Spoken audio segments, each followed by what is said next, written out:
Welcome back to the Deep Dive. Today we are tackling a problem that seems really simple on the surface. It does. You want to find a place, you search for it. But what happens when that place shares its name with, well, dozens of others? Right. And for this deep dive, we've got a great stack of sources. We're looking at official government sites like the National Park Service, trail apps, and then broader listings from places like Wikipedia. So what's the mission?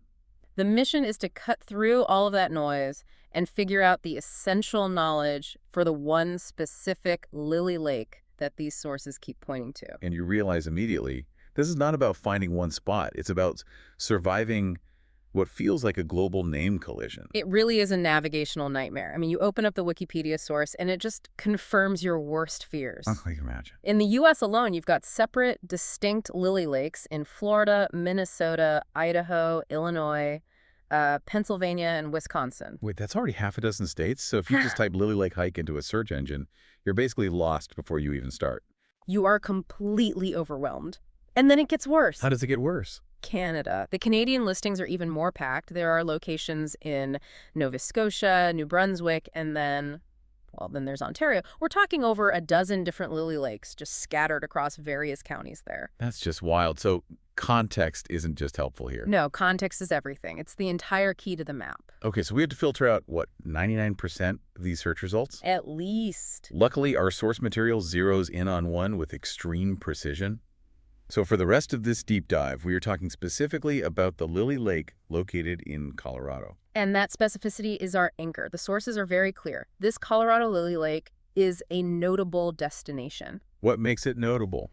The descriptions keep hitting on its unique natural features, sure, but also the specific recreational opportunities, and this is the interesting part, its pronounced cultural significance. Cultural significance. So it's not just a pretty walk. Exactly. It's a place visitors are encouraged to not only experience, but also to understand its history. All right, so let's use the official NPS data to lock down the context. We're not just in Colorado. We're inside the 415 square miles of Rocky Mountain National Park. RMNT. And that one fact immediately defines everything: the terrain, the rules, the conservation goals. Precisely. The moment you know it's RMNP, you know you're dealing with a world-class outdoor destination managed by the U.S. government. And the sources get really specific, right, for anyone trying to plan a trip. Oh, incredibly specific. The NPS material tells us the park is in northern Colorado. It even gives the mailing address, 1000 U.S. Highway 36 in Estes Park, and the information office phone number. That's how you know this isn't just some random pond. This Lily Lake is central to the park's whole operation. Absolutely. Okay, so we've handled the macro geography. Let's zoom in on the actual visitor experience. If I'm there in RMNP, what is this hike like? This is where that whole high-reward, low-effort idea really comes into focus. The sources are clear that Lily Lake is a famously short and accessible path. Designed for maximum enjoyment with minimal physical effort. Exactly. The RMNP guide lists it as an 0.8-mile loop. Just 0.8 miles. Yeah. Wow, starting right from the Lily Lake trailhead. Yeah.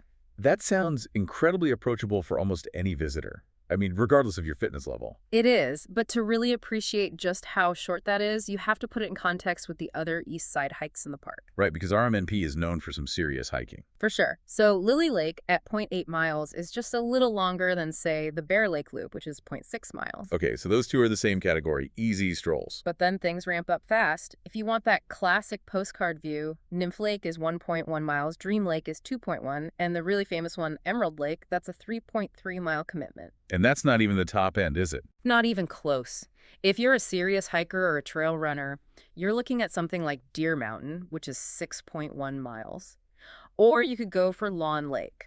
And Lawn Lake is? That's a grueling 12-mile round trip. An all-day affair. You need full gear, planning, the works. So you have these two extremes. Yeah. The 12-miler for someone planning their entire day around altitude and blisters. Right. And then the 0.8-mile Lily Lake Loop, which is perfect if you only have an hour. Or maybe you forgot your hiking boots but still want that amazing view. It's an inclusion trail. That's the point. It's designed to bring the beauty of the park to everyone. And what's really crucial is that even though it's short, it's not off in some remote corner. No, it's right in the middle of everything. The source material highlights this. Lily Lake, Moraine Park, Sprague Lake, Bear Lake, they're all located along the Bear Lake Road corridor. Which is the main circulatory system for the whole east side. If Yeah. you're visiting, you're going to be on that road. And all that traffic creates its own challenges, which is probably why the sources kept emphasizing the need to check for official alerts. Oh, 100%. Even if you're just doing that easy 0.8-mile loop, your experience can be totally changed by construction or closures nearby. And we have a perfect example of that in the source material, don't we? So there's a very specific alert about a temporary closure affecting access to Dream Lake and Emerald Lake. Two of Lily Lake's neighbors. Right. All because they were doing an outlet bridge replacement. And the sources give the exact dates, September 29th to October 2nd, and then again from October 6th to the 9th. And that detail shows you this isn't just background info, this is actionable data. If you planned your trip for October 1st to see Dream Lake, well, your entire itinerary just changed. Your whole plan is upended. It shows how park logistics directly impact your visit. Okay, moving on to broader logistics. The park is geographically split, which is a huge deal for visitors. A very huge deal. The sources clearly define the two sides of RMNP. The east side, where our Lily Lake is accessed through the Beaver Meadows and Fall River entrances. Which are right near the town of Estes Park. The very busy, very popular mountain town of Estes Park. Yes. And the other side, the west side. That's accessed near the much quieter town of Grand Lake, using the Grand Lake entrance. So what connects these two worlds? That would be the majestic Trail Ridge Road. It crosses the Continental Divide, gives you these unbelievable views above the tree line. It's an experience in itself. But there's a massive but here, isn't there? The sources really stress this. Oh, yeah. The giant caveat. Trail Ridge Road is at such a high elevation that it is completely closed during the entire winter season. And that is a game changer for anyone planning a trip. It completely changes everything. If you're visiting in, say, January, you cannot just drive across the park from Estes Park to Grand Lake. You have to drive all the way around the park. Which adds, what, hours to the journey? Hours and hours. Understanding that seasonal closure is probably the single most important logistical detail about RMNP in any of these sources. Another key point the MPS material brings up is using the visitor centers. The park has 5 of them. And they are so much more than gift shops. They're basically your command centers for information. A place to get real-time updates. Exactly. You can ask staff-specific questions. You can learn about the geology, pick up junior ranger books for the kids, find out about ranger-led programs. It's that direct human link to the whole park system. Let's circle back to technology for a second. We mentioned trail planning apps like All Trails at the beginning. What do the sources tell us about the connection between using those tools and being a responsible visitor? That's a great question. The sources, especially the corporate info from All Trails, they consistently link the act of finding a trail to the philosophy of protecting it. So it's not just, here's the map, go hike. No, not at all. The material makes a point to mention their commitment to environmental causes, like their adherence to leave no trace principles and being part of 1% for the planet. Does the MPS data talk about this too? I mean, is there any tension between making a spot like the 0.8-mile Lily Lake so accessible and then also needing to preserve it? You know, the sources don't present it as a conflict. It's more of a unified message.